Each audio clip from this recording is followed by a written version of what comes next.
Quel chicale, un'espressione bresciana che si usa quando non si conosce qualcuno.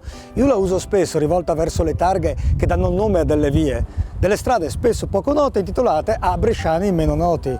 Andiamo a scoprirne qualcuno? A partire dal personaggio a cui è intitolata questa bella via, immersa tra i ronchi, tra bellissime ville anni 20 e 30.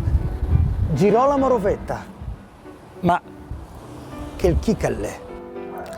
Girolamo o Gerolamo Rovetta fu un notissimo, all'epoca, commediografo bresciano, vissuto nella seconda metà del XIX secolo e morto poi a Milano nel 1910.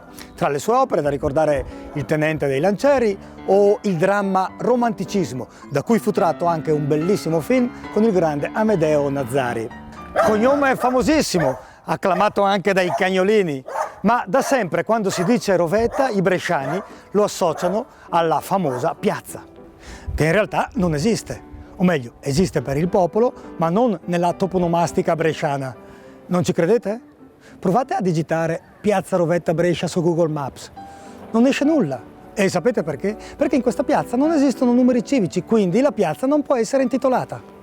Un nome mai reso ufficiale dalle varie municipalità per i motivi di cui prima, ma rimasto sempre popolarissimo tra i bresciani. Torniamo da Gerolamo. Una curiosità. Un detto popolare ormai dimenticato recitava «Esse calmat a po' Roeta», per stare ad affermare che anche le più grandi esasperazioni prima o poi finiscono.